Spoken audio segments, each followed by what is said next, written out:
পাশে কৰব না হবই না অভূতি কখনিও পৰে দেবে যোগী ব্ৰহ্মট মিল এৰাই সংসাৰ দুখ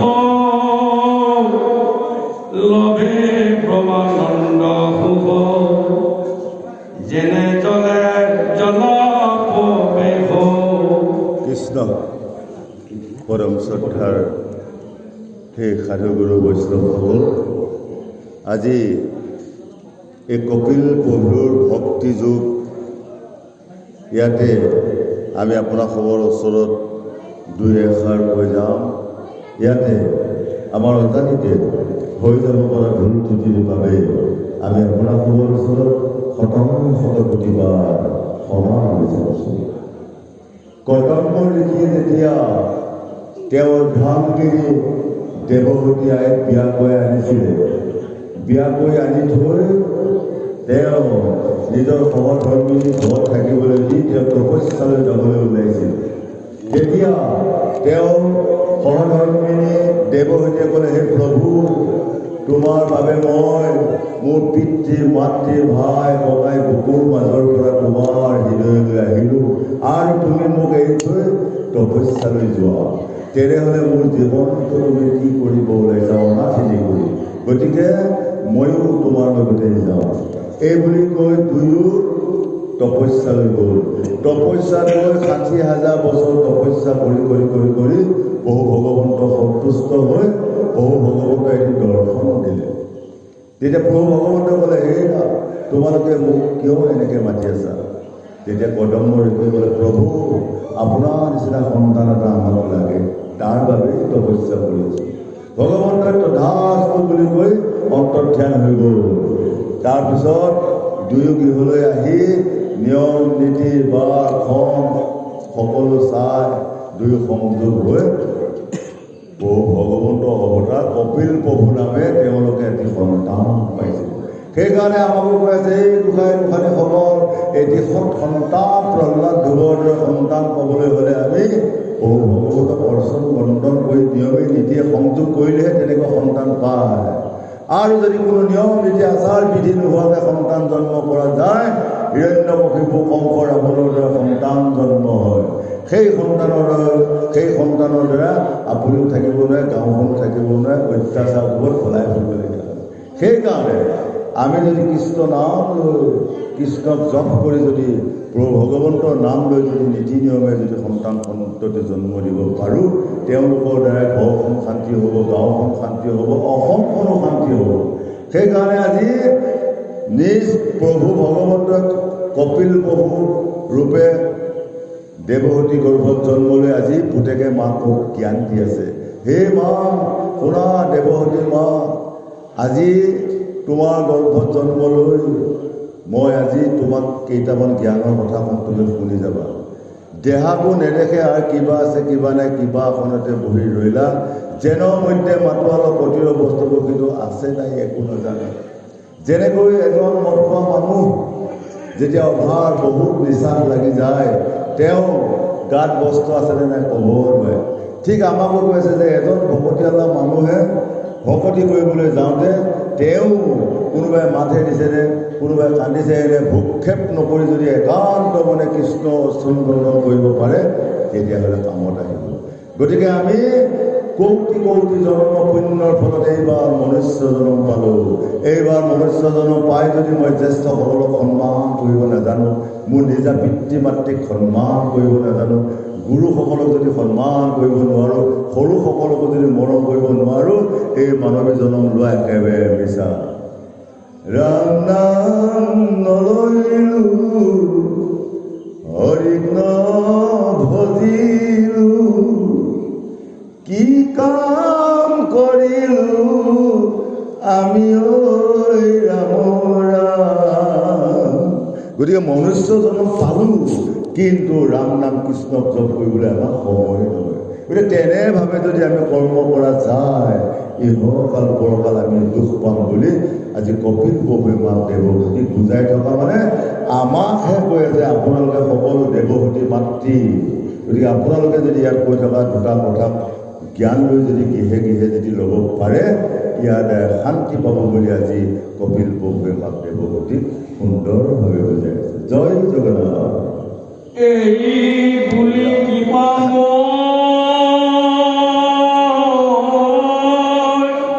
হৰি বল। মনে ৰহিল অন্তৰলৈ, দেখি দেৱী পুষন্ত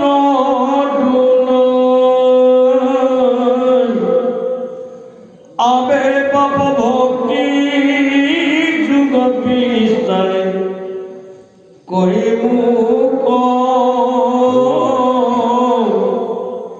যেনে মনে বুজু পৰি অভিভয় হৰি বল। আমাৰো জীৱ সমস্ত বিবিধ সংসাৰত যেন আকৌ অপচিয়া মাতো যাক জানিলে লোকে সমস্ত পাপন্তে বিনকতি হুইবে খাই কৃষ্ণ, হে গোপা, তুমি ইমান সময়ে সাংসাৰিক জগতৰ কথা মোক ক'লা, এইবাৰ ভক্তি যুগৰ দুটা কথা কোৱা। যে যিটো কৰ্ম কৰিলে, হে মা, যিটো কৰ্ম কৰিলে মানুহে আৰু কৰিবলগীয়া নাই, যিটো ফল খালে আৰু খাবলগীয়া নাই, যিটো কৰিলে দহে ভাল পায়, তাৰ কথা মই তোমাক কৈ যাম, তুমি শুনিবা। সেইকাৰণে আজি কপিল প্ৰভুৱে মাক দেৱহতীক কৈ আছে যে এই পৃথিৱীত ইয়াৰ আগত আমি 84,000 লক্ষবাৰ জন্ম পাই বহুত দুখ যান্ত্ৰণা ভুগি আহিছিলোঁ, কিন্তু আমি সেইবোৰ এতিয়া নাজানো। ইয়াৰ আগত 30 লক্ষবাৰ আমি গছ গছনিত জন্ম পাইছিলোঁ। গছ গছনি জন্ম পাওঁতে মই বহুত কষ্ট পাইছিলোঁ। মানুহে গছবোৰ কাটি ছিগি পেলায়, ধুমুহাই গছবিলাক উঘলি পেলায়, আৰু গছৰ মূৰতে চৰাই বাঁহ লৈ হাগি মুতি থাকে। দিনত ৰ'দত গছডালৰ তাপতে পাতবিলাক শুকাই যায় আৰু ৰাতি হ'লে ধুনীয়াকৈ আহি যায়। ইমান কষ্ট পাইছিলোঁ। 30 লক্ষবাৰ গছ গছনি জন্ম পাইছিলোঁ। 10 লক্ষবাৰ সৰীসৃপ জীৱ পাইছিলোঁ, সাপ চেলা বেং এনেকুৱা ইত্যাদি। তাকো মানুহে দেখাৰ লগে লগে মাৰে, এনেকুৱা কষ্ট পাইছিলোঁ। 20 লক্ষবাৰ পশু জন্ম পাইছিলোঁ, চৰাই চিৰিকটি হৈ ওপৰি উৰি গৈ মানুহে চিটিকা মাৰি মাৰি দিয়ে, হয়। আৰু গতিকে তেনেকুৱাতো মই বহুত কষ্ট পাইছিলোঁ। আৰু 10 বছৰ 10 লক্ষবাৰ কৃমি পোক আদিত জন্ম পালোঁ, তাতো শান্তি নাই। শেষৰ বছৰ গৰু জন্ম পালোঁ। গৰু জন্ম পায়ো মানুহে মানে মতা গৰুবিলাকৰ হাল বোৱাই, গাড়ী টনাই, ধান মৰাই, কিমান কষ্ট। আৰু গাইসকলক দিনটো 3 বাৰ খীয়াই মই কিমান কষ্ট পাইছিলোঁ, হয়। এনেকুৱা কষ্ট উপভোগ কৰি কৰি কৰি কৰি কৰি কৰি মই এইবাৰ মনুষ্য জন্ম পালোঁ। এইবাৰ মনুষ্য জন্ম পাই যদি মই ৰাতিপুৱাপে গধূলিলৈ যদি মিছা মিছা কথা কৈ থাকোঁ, এই মনুষ্য কাম নাই। যদি মই ৰাতিপুৱা শুই উঠাৰ লগে লগে যদি মই এজন ভকতক দেখাৰ লগে লগে যদি মই কৃষ্ণ বুলি সেৱা কৰি দিব পাৰোঁ, নিজৰ পিতৃ মাতৃক যদি মই শ্ৰদ্ধা ভক্তি সেৱা কৰিব পাৰোঁ, তেতিয়াহ'লে মনুষ্য জন্ম কাম হ'ব। আৰু যদি মই তেনে কৰিব পৰা নাই, তেতিয়াহ'লে ইহকালে পৰকালে আমি সদায় দুখ অশান্তি ভোগ কৰি থাকিব লাগিব বুলি আজি কপিল প্ৰভুৱে মাক দেৱহতীক বুজাই আছে।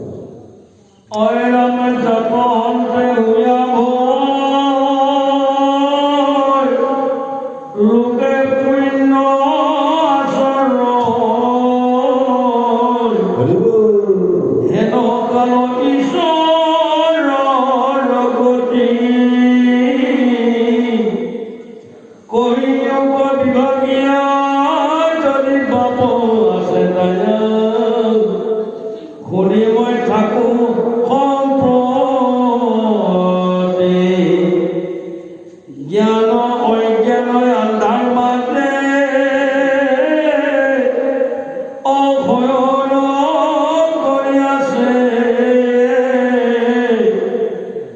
শান্ত হইয়া জীব জগতৰ অৰ্থ সম্ভাৰ কৰি দয়া উদয় ভৈলা তুমি যুগপন্থ প্ৰকাশ ভাস্কৰ সেইকাৰণে আজি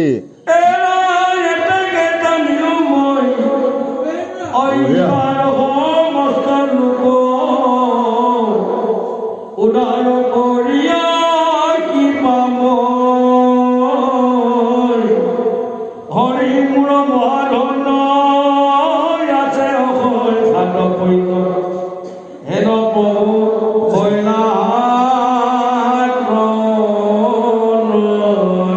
এই গোপাল এই সংসাৰত অজ্ঞান আন্ধাৰৰ মাজত এইটো বেটেৰীটো হয়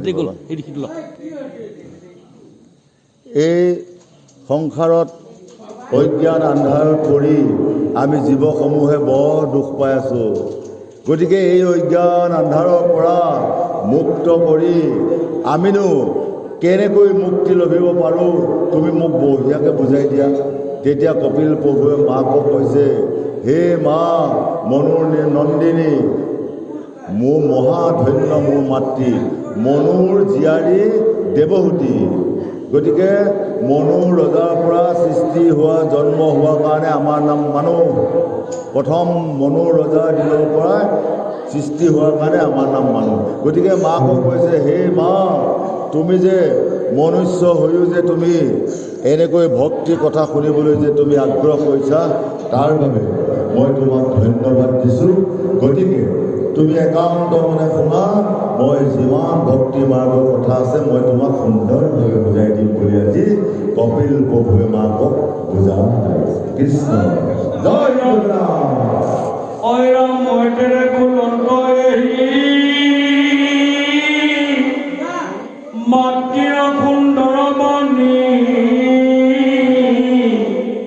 শুনি প্ৰভু কপিল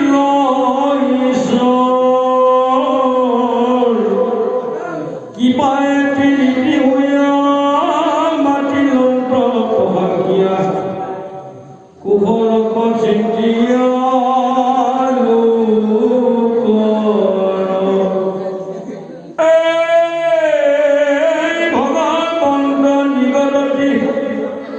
ধন্য ধন্য মহামতী মনুৰ নন্দনী মোৰ মা ভাৰতী সংসাৰত ৰিয়ায়ী তুষ্ট ভয়ত দেখি তজ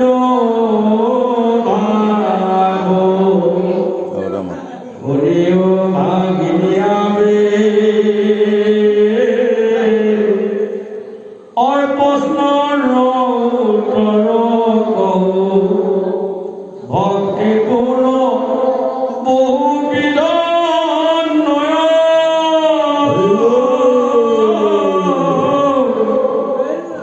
কিন্তু পুৰুষৰ ফল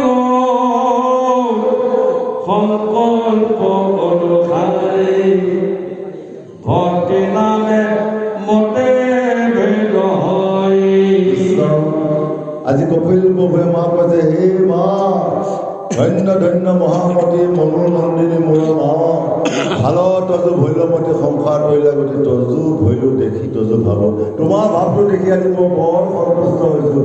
তুমি যে মনুষ্য জনম লৈ এই সংসাৰ কেনেকৈ ভকতি ৰাজ্যত প্ৰৱেশ কৰি আত্মাক গতি দিব পাৰে ইয়াৰ কথা শুনিবলৈ যে তুমি আগ্ৰহ প্ৰকাশ কৰিছা তাৰ বাবে মই ধন্যবাদ দিছোঁ। গতিকে মা ভক্তি বহু প্ৰকাৰ আছে, কিন্তু তাৰ ভিতৰতে তিনিবিধ ভক্তিহে আচল ভক্তি। সেইকাৰণে মই তোমাক বুজাই কম, তুমি সুন্দৰকৈ শুনিবা বুলি আজি কপিল প্ৰভুৱে মাক দেৱহূতিক বুজা। কৃষ্ণ প্ৰতি অয় মনত সংকল্প কৰে হৰিব দম্ভপা মই স্বাতী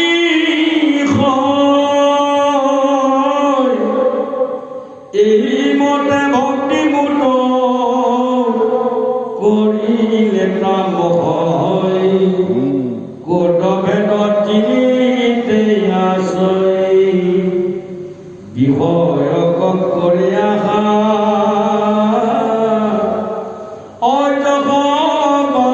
অসহ্য চাই প্ৰতিমাত মোক পূজয়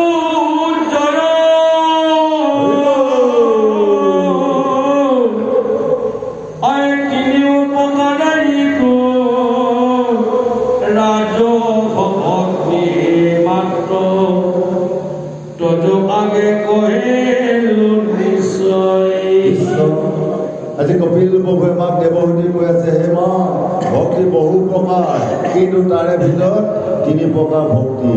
এবিধ হ'ল ৰাজসিক ভক্তি, এবিধ হ'ল তামসিক ভক্তি, আৰু হ'ল এবিধ সাত্বিক ভক্তি। হিংসা আৰু অহংকাৰ কৰা ভক্তি কৈ আছে ৰাজসিক ভক্তি, আৰু ঐশ্বৰ্য ধন সম্পত্তি বিচাৰি কৰা ভক্তি কৈ আছে তামসিক ভক্তি। আমি আনৰ জীৱবিলাক মাৰি যিটো সন্তুষ্ট পাওঁ, আনৰ জীৱবিলাকক বধ কৰি থকা ভক্তি কৈ আছে তামসিক ভক্তি। আৰু যিসকলে কৰি আছে যে প্ৰভু ভগৱন্ত চৰণহে লাগে, কোনো ধন টকা পইচা আহ্লাদ কৰি নকৰা ভক্তি কৈ আছে সাত্বিক ভক্তি। গতিকে তেনে ভক্তি কৰিলেহে আত্মাই গতি পায় বুলি আজি আমাক সুন্দৰভাৱে বুজাই আছে। জয় জগন্নাথ। বাপমূৰ সকনাহ অই ভগৱন্ত কপিলে নহি কবে চকে পিধি মানি তিনি প্ৰকাৰে ভক্তি কৰিলে সাত্বিক গুণী নিশ্চয় কহিলো বখানি প্ৰতিমা খোজয় আৰু অভেদ ভৱ দৰ্শন তিনিটো সমান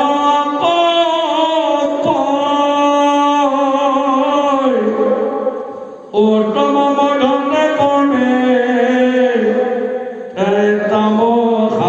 ভক্তি মাজে তিনি মতে ভেদ হয়। সেইকাৰণে আজি কপিল প্ৰভুৱে বা দেৱহতীক বুজাইছে, হে মা, পাপমৰ সৌবনাশ ভগৱন্ত সৌবপীতি নহিও কৈছোকে বিধি মানি।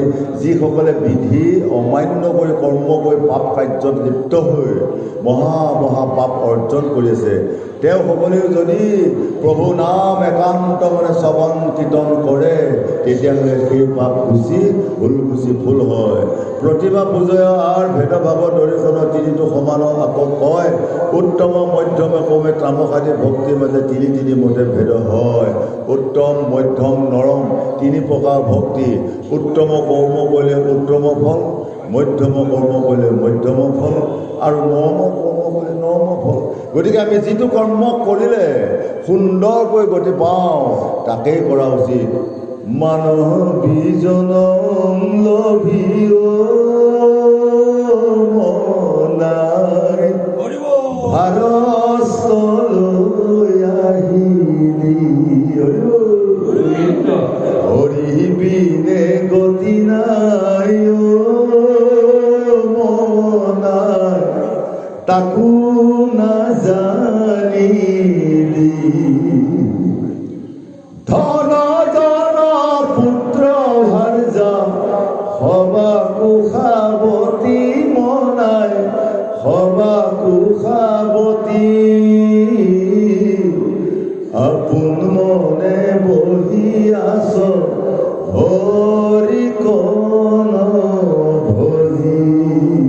সেই গোসাঁনীসকল যদি ধন জন পুত্ৰ ভাৰ্যাক লৈ যদি সদায় পাহৰি যদি তাতে আবদ্ধ হৈ যদি হৰিক পাহৰি গৈছে, তেতিয়াহ'লে ইহকালে পৰকালে কেতিয়াও শান্তি নাপায়।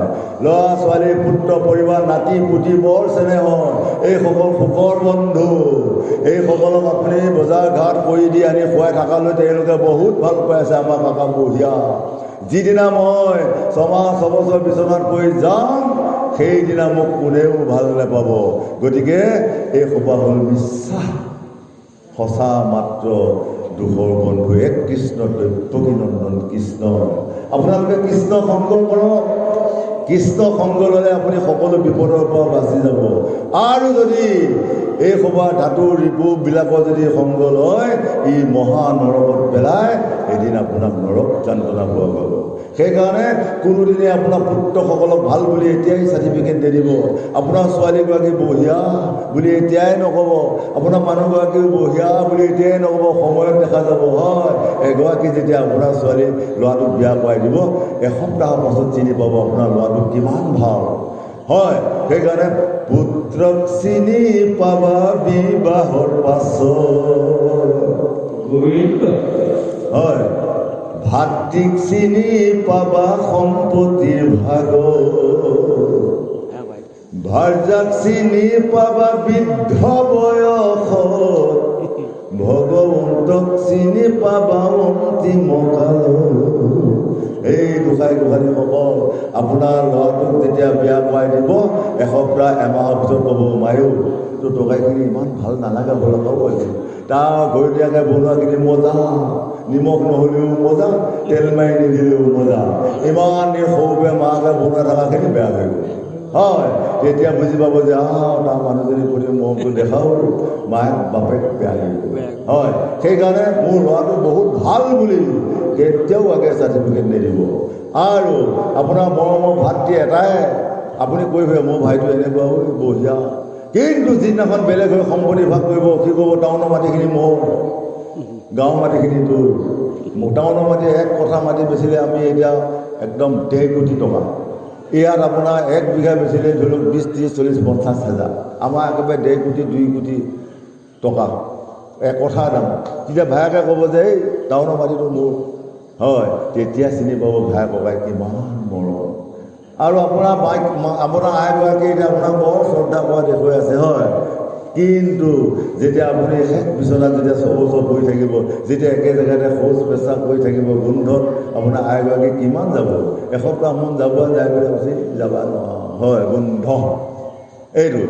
আৰু ভগৱন্ত এতিয়া কৰ্ম কৰি আছে শেষৰ সময়ত আপুনি কিমান ভাল কাম কৰিছিলে তাৰ প্ৰমাণ শেষত ওলাই যাব। যদি আপুনি ভাল কাম কৰিছিলে ভগৱন্তই আহি সহায় কৰিব, আৰু যদি মিছা অভিনয় কৰি আছে একেবাৰে নাযায় হয়। সেইকাৰণে তুমি দেশখন গঢ়োতে দুয়োৰে কেঁচা ধান চলে, কিমান কষ্ট কৰি মোৰ পিতৃ মাতৃয়ে এই দেশখন গঢ়ি থৈ গৈছিলে, মোক জন্ম কৰি থৈ গৈছিলে।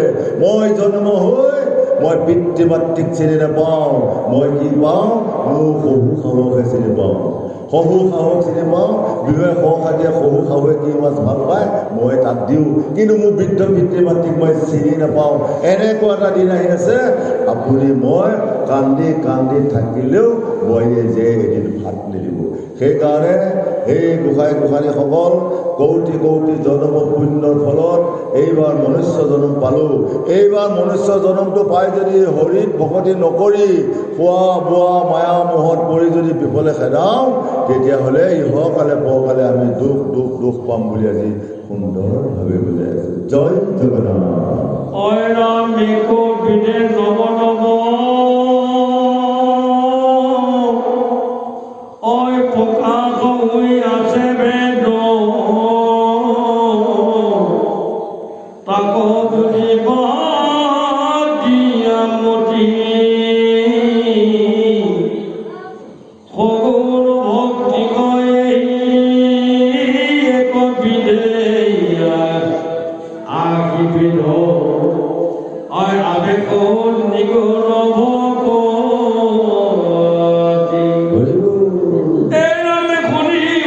খবৰ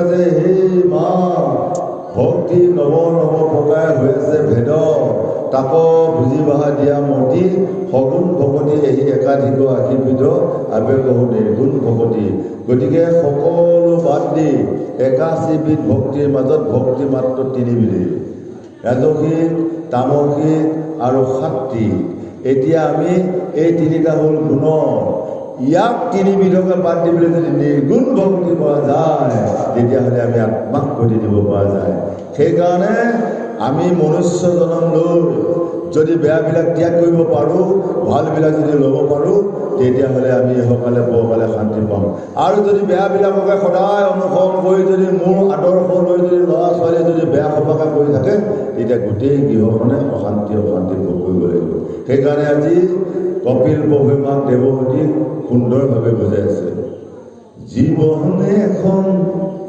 বুৱতী নৈ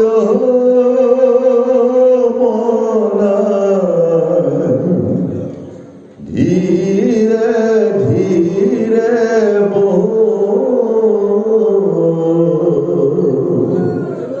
মনুষ্যৰ জনম লভি হৰিক নভজিলে এই জীৱন বিফলে যায়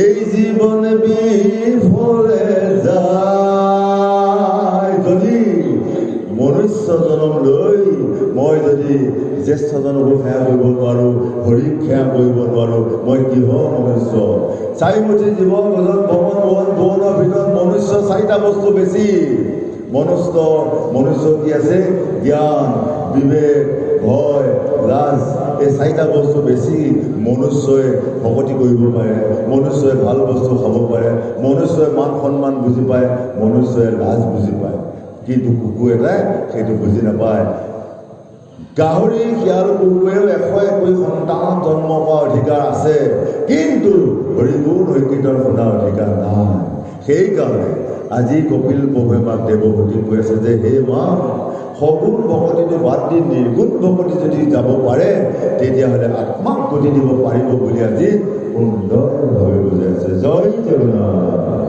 দেশৰ কেনে কিবা কৰি ঐ আপুনি কন্তৰি ভকতি কৰি নাভাগ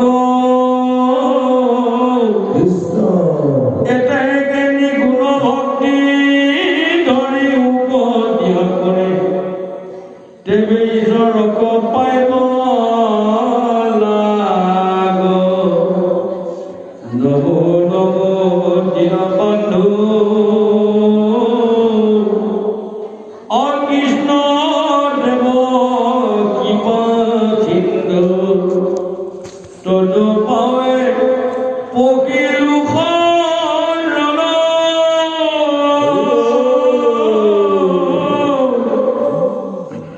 গুণময় ভক্তি স্বৰূপতে ভোগৰ এই মানে কৰো পাঠ কিন্তু তদুপদে নীতি একান্ত প্ৰেমৰ ৰতে ৰগমূৰ নগয়ান কাম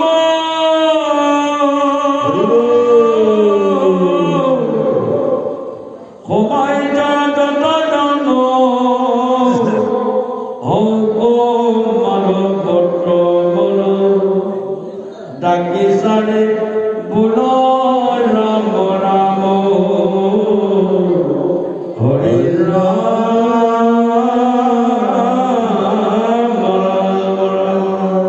জয় জগন্নাথ হে মা গুণময় ভক্তি জয় স্বপ্নত নহ'ব মোৰ এহি মানে কৰোঁ প্ৰাৰ্থন যিবিলাক গুণ এই গুণবিলাক বাদ দিব লাগিব নিৰ্গুণতে ভকতি হয় সেইকাৰণে আমাক কৈ আছে যে সেই সাধুসকল গংগা পাৰত 84 দিন পৰীক্ষিতে মহাভাগৱত শ্ৰৱণ কীৰ্তন কৰি উদ্ধাৰ পাই গৈছিলে, মুক্তি হৈছিলে।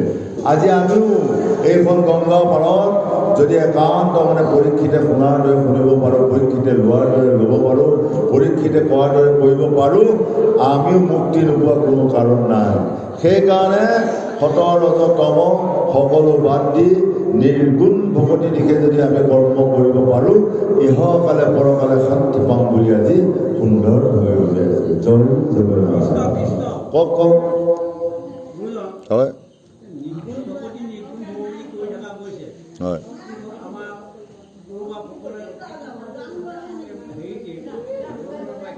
হয় হয় হয়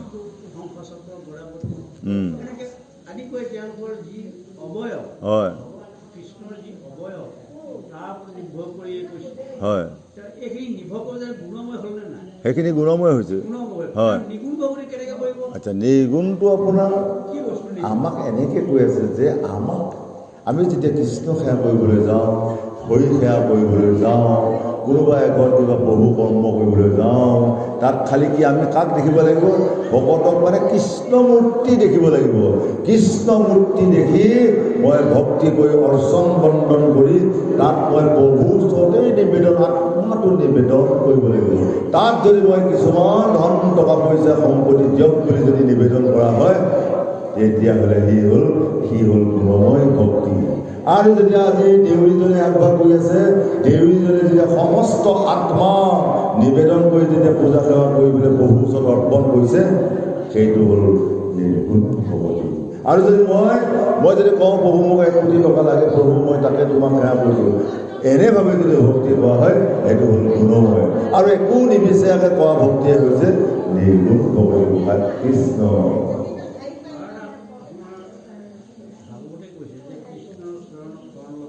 হয় হয় হয় অৰামে যে গুৰু সেই কৃষ্ণ ভজানিষ্ঠ কৰি ঐ আপোনাৰ মাজতে আছে আপোন শ্ৰী হৰি। মই যিজনক গুৰুমুনি শুশ্ৰূষা কৰিছোঁ তেওঁৱেই কৃষ্ণ। গতিকে মোৰ আৰু বেলেগত আৰু দৰকাৰ নাই।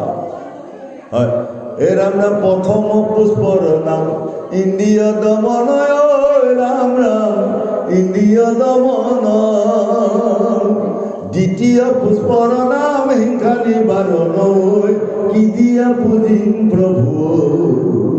তৃতীয় পুষ্পৰ নাম পানী দয়াময়, ৰাম ৰাম পানী দয়াময়।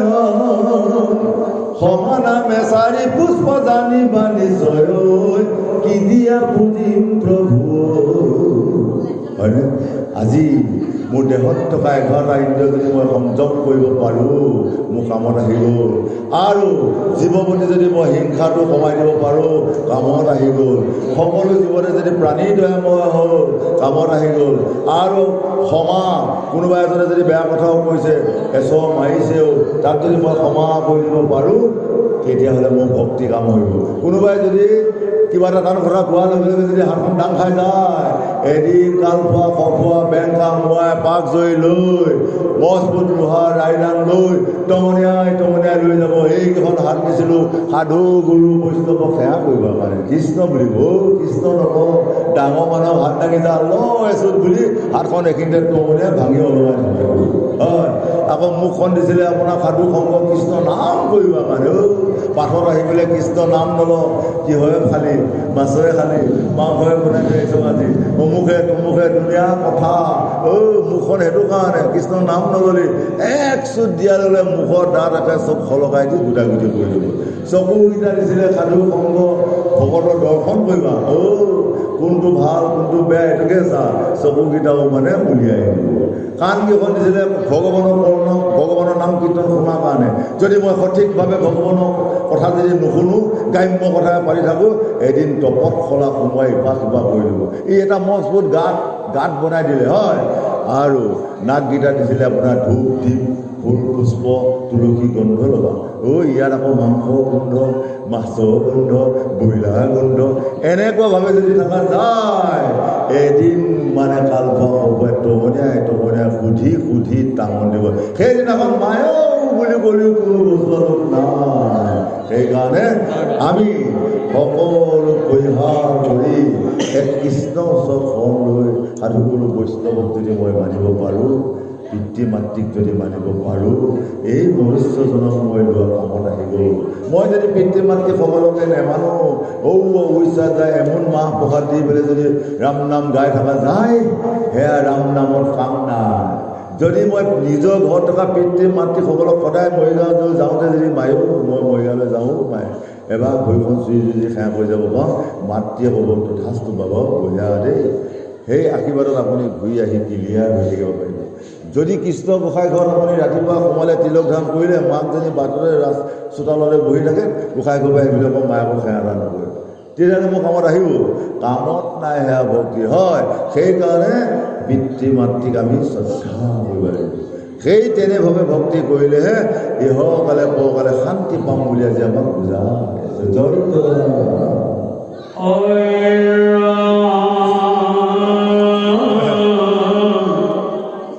বদতি কপিল হৰি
নিষ্কামে মুহূৰ্ত যাই অনিম জয় এরম নিগুণ ভক্তি কহিল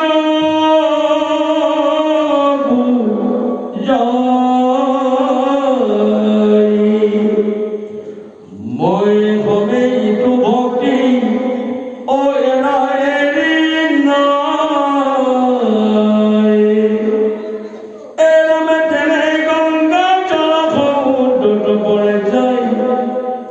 নিগুণ ভক্তি কহিল বুঝায় মোৰ ভক্ত হবে পূৰ্ণ নিষ্কাম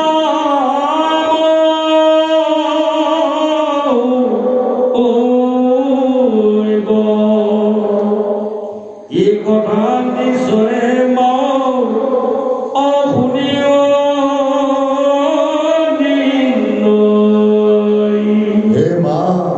জ্ঞান কৰ্মে তীৰ্থে বৰ্তে নকৰিবা মন, সুদৃঢ় বিশ্বাসে লৈ মুহূৰ্ত শৰণ।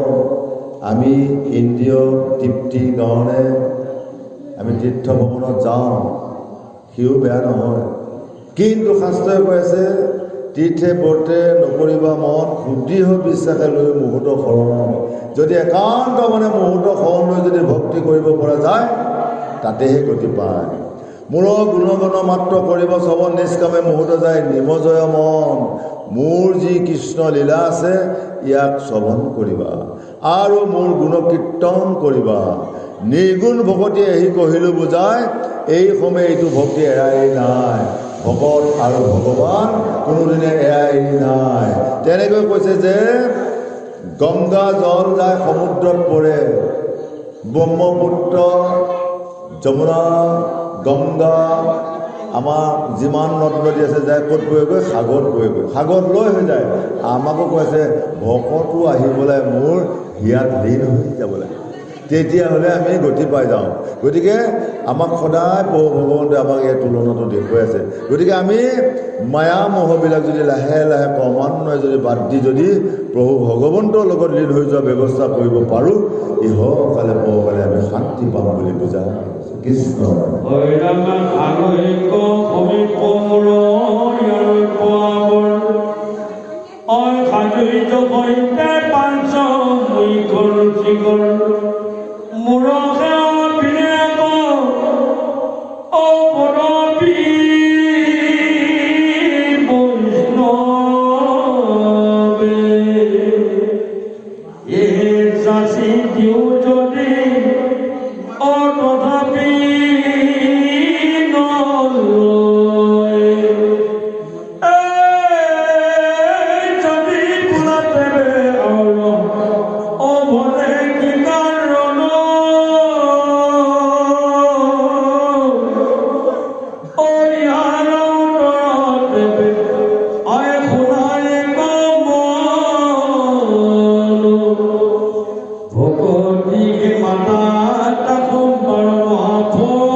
তেতিয়া আজি কৈ আছে যে যদি তেওঁলোকে একোৱেই নলয় তেতিয়াহ'লে কৃষ্ণক কিয় তেওঁলোকে পূজা কৰি সেৱা কৰি থাকে?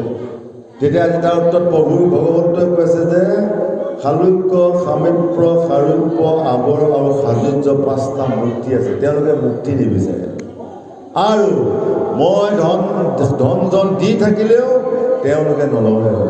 তেতিয়া তাৰ উত্তৰত কি কৈছে যে ভকতিকে পিতা ভকতিকে মাতা, মোক পিতা মাতা হিচাপে তেওঁলোকে সেৱাহে কৰিছে, কিন্তু তেওঁলোকে ধন টকা পইচাৰ স্বাৰ্থত তেওঁলোকে সেৱা কৰা নাই। গতিকে মই জানো কাক কেনেকৈ দিব লাগে, কাক কেনেকৈ নিব লাগে, সেই দায়িত্বটো প্ৰভু ভগৱন্তৰ। সেইকাৰণে আমাৰ যোগী ঋষিসকলে কৃষ্ণক পোৱাৰ বাবেহে তপস্যা ধ্যান কৰিছে, কিন্তু ধন টকা পইচা বিচাৰি কোনেও পূজা সেৱা কৰা নাই। সেইকাৰণে এই গোসাঁইসকল এই দেহাটো মই থকালৈ জীৱ থকালৈহে মই, কিন্তু যিদিনা মোৰ প্ৰাণবায়ু উৰি যাব মোক 4জন মানুহে কান্ধত তুলি বগা কাপোৰে দি নদীৰ কাষত কোনোবা শ্মশানত নিত্যমনীয়াই মাৰি পুৰি পেলাই দিব। হয়, কিবা কামত আছে? জীৱন সন্ধিয়া বেলা নাম লবাৰ প্ৰাণ বায়ুৰি যাব দূৰ দেশ, পুত্ৰই কান্দিব পৰি ভাৰ্যাই কান্দিব ধৰি, লগৰ সমনীয়াই নিব কান্ধে তুলি, সীতা সাজি জুই দিব চাই হৈ উৰি যাব দূৰ দেশ। দেখিছে, চাই হৈ উৰি যাব মোৰ পঞ্চভূতি দেহা পঞ্চভাগে বিলীন হৈ যাব। মাটিৰ ভাগটো মাটিয়ে লৈ যাব, জুই ভাগটো জুয়ে লৈ যাব, বায়ু ভাগটো বায়ুৱে ল'ব, অগ্নি ভাগটোৱে অগ্নিয়ে ল'ব, আৰু পানী ভাগটো পানীয়ে লৈ পঞ্চভূতি দেহা বিলীন হৈ যাব। এনেকুৱা এটা দেহাক যদি আপোনালোকে গৌৰৱ, হিংসা, অন্যায়, অত্যাচাৰ কৰি থাকে, তেতিয়াহ'লে আৰু দুনাই মনুষ্য জন্ম নাপায়। তেতিয়া অহা বছৰলৈ শিয়াল, কুকুৰ, গাহৰি জন্ম ল'বৰ কাৰণে প্ৰস্তুত হৈ থাকিব লাগিব। আৰু যদি মোৰ কৰ্ম ভাল হয়, মই হাঁহি হাঁহি ক'ব পাৰিম অহা বছৰলৈ প্ৰহ্লাদৰ নিচিনা ভাল মাতৃ গৰ্ভত জন্ম লৈ মানুহসকল আপেল আঙুৰ খাই থাকিব পৰা ব্যৱস্থা কৰিব পাৰিম। হয় গোসাঁই, যদি আমি বেয়া কাম ৰাতিপুৱাই গধূলিলৈ ফাঁকি মিছা অন্যায়, লোকৰ মানে সীমা ঠেলা, হয়, লোকৰ মানে বেয়া কাম কৰা, এনেকুৱা কাম যদি সদায় কৰি থাকোঁ, তেতিয়াহ'লে মোৰ কোনোদিনে মানে যান্ত্ৰণা পৰা হাত সাৰিব নোৱাৰিম বুলি আজি আমাক বুজা কৃষ্ণ। অকণমান ৰ'ব, একেবাৰে কৈহে যাবা। হয়,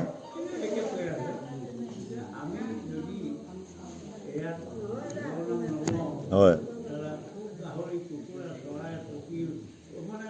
নানা জাতিৰ।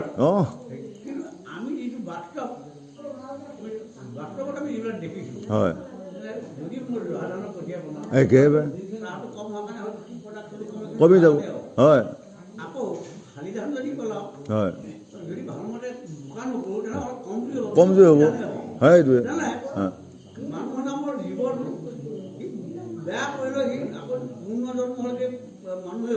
হয়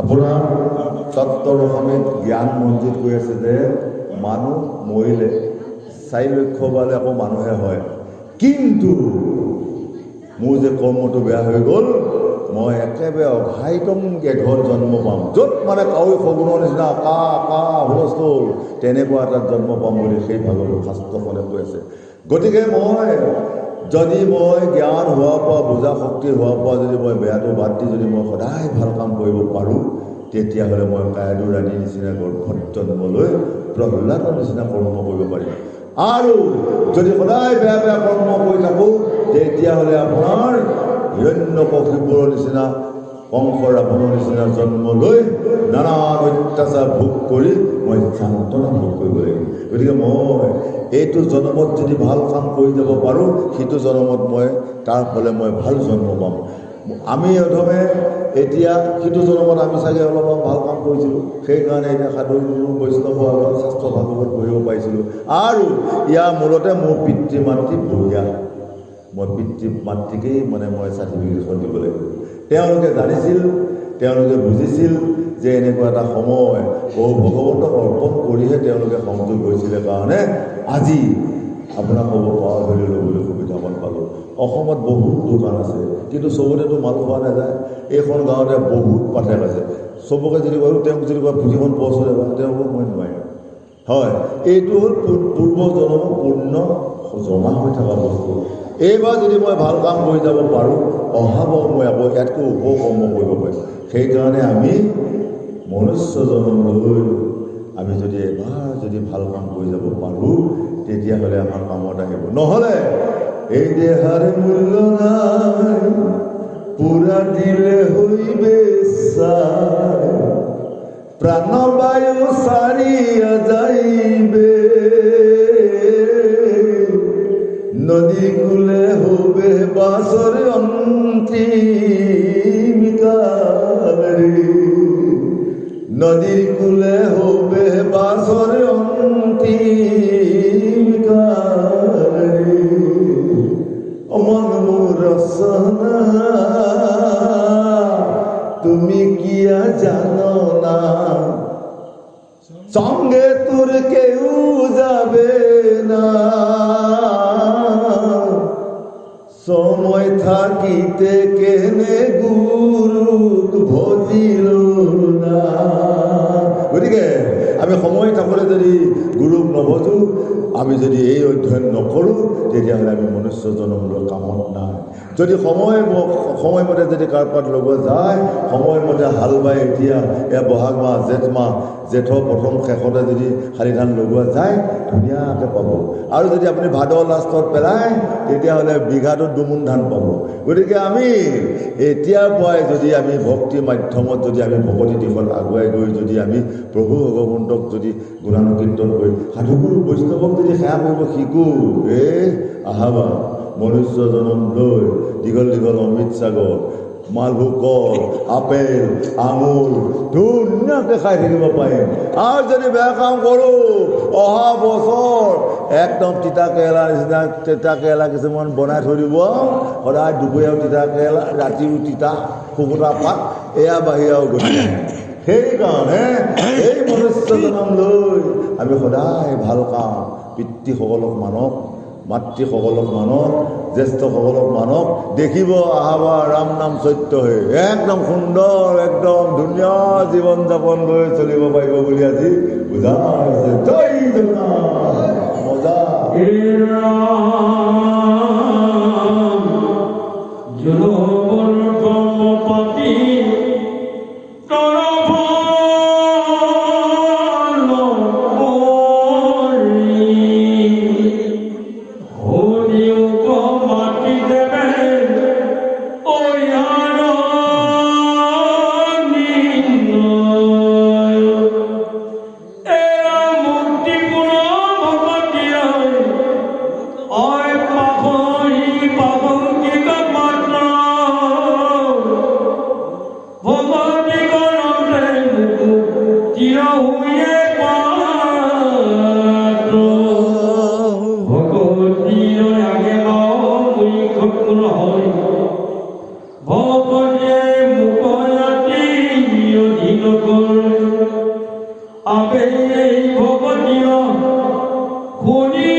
গীতা ভাগৱত শাস্ত্ৰ কৰিব শ্ৰৱণ সাধু সংগে মোৰ নাম কৰিব কীৰ্তন।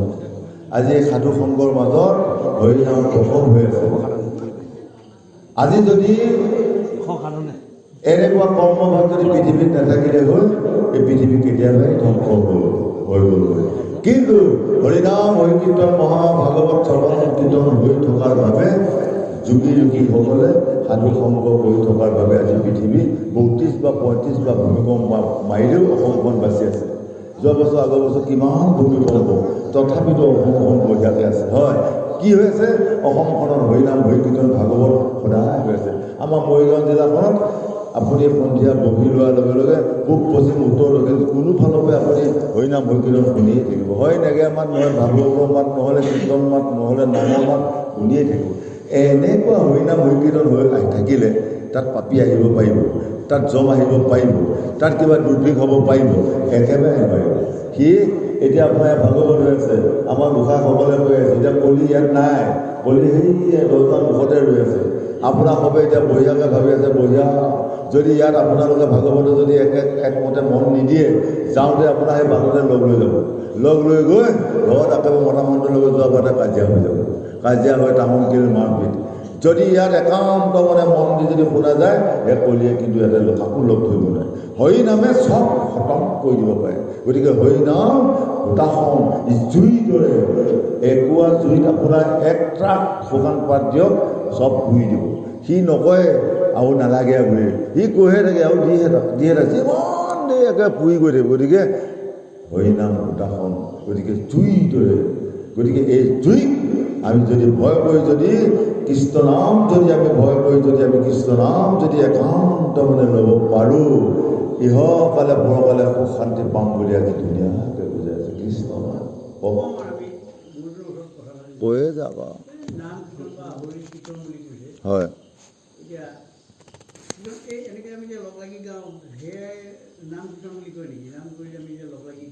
হয়।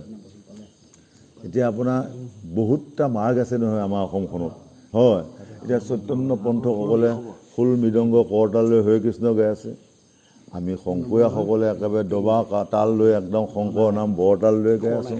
হয়, তাৰপিছতে আকৌ কৃষ্ণগুৰুবিলাকৰ জয় কৃষ্ণ তেওঁলোকৰ ভাৱে গাই আছে। সকলো নাম ঈশ্বৰ, খালি কৃষ্ণ নাম যোনে যেনেকৈ পাইছে লৈ আছে, আৰু যেনেকৈ পাই লয় তাতেই প্ৰভু ভগৱন্ত সন্তুষ্ট হৈ আছে। হয়, অঁ, সংকীৰ্তন। হয়, এইটো হ'ল সংকীৰ্তন।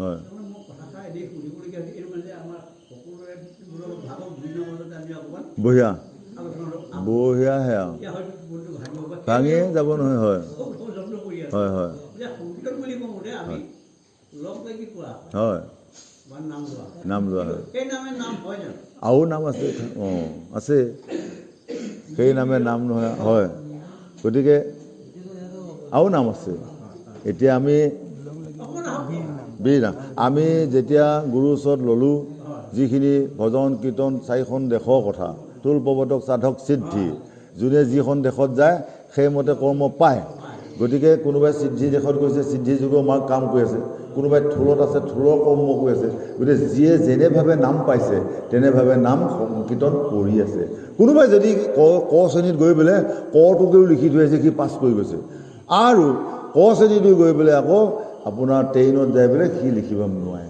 তেনেকৈ থোল দেশৰ মানুহজনে সি আকৌ সাধক দেশৰ কথা ক'ব নোৱাৰিব বা সেই কৰ্মই নাই হয় গতিকে আমি যিমানখন দেশৰ মানুহ সেইখন দেশতে চলিব মই মৰিগাঁও জিলাৰ মানুহ মই মৰিগাঁৱতে থাকিব লাগিব এইখন আকৌ নগাঁও জিলাৰ মানুহ গছপোৱা কাকতি গাঁও ইয়াতে থাকিব লাগিব হয় ইয়াতে গৈ যদি আপুনি মৰিগাঁৱত উঠি যায় শান্তি নাপায় হয় আপুনি সেইকাৰণে কয় পৰদেশত কুকুৰ নিজৰ দেশত ঠাকুৰ হয়নে গতিকে ঠিক তেনেকুৱা গতিকে আমি প্ৰভু নাম ল'বলৈ বহু কষ্ট কৰিব নালাগে প্ৰভু নাম জপ কৰিবলৈ বহু কষ্ট কৰিব নালাগে তেওঁক যোনে যিভাৱে বিচাৰে তেওঁ তাতেই আছে হৰে কৃষ্ণ কৃষ্ণ কৃষ্ণ হৰে হৰে হৰে ৰাম ৰাম ৰাম হৰে হৰে এই 16 নাম 32 অক্ষৰ এই নাম জপ কৰি পৃথিৱীত তৰি আছে হয় সেইকাৰণে আমি মনুষ্য জনম লৈ যোনে যিভাৱে গুণান কীৰ্তন কৰিব পাৰে তেনে নাম লৈ আমি ইহকালে পৰকালে শান্তি লভাটোৱে আমাৰ পৰম কৰ্তব্য জয় জগন্নাথ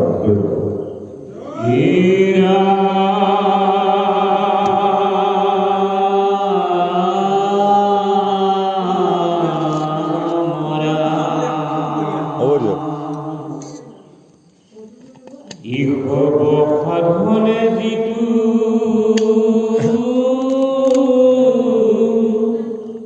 কৰিলে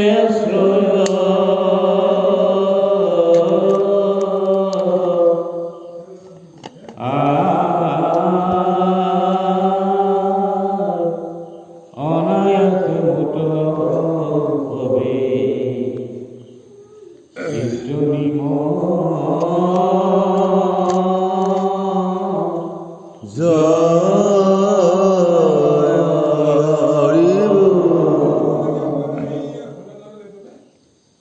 পুষ্পৰ ধ্যান যেন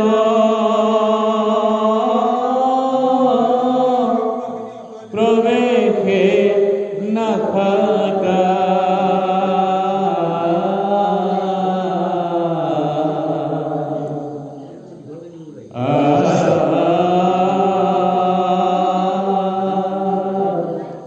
ইমতে যোগীৰ চিত্ৰ বঢ়িয়া প্ৰবেশিয়া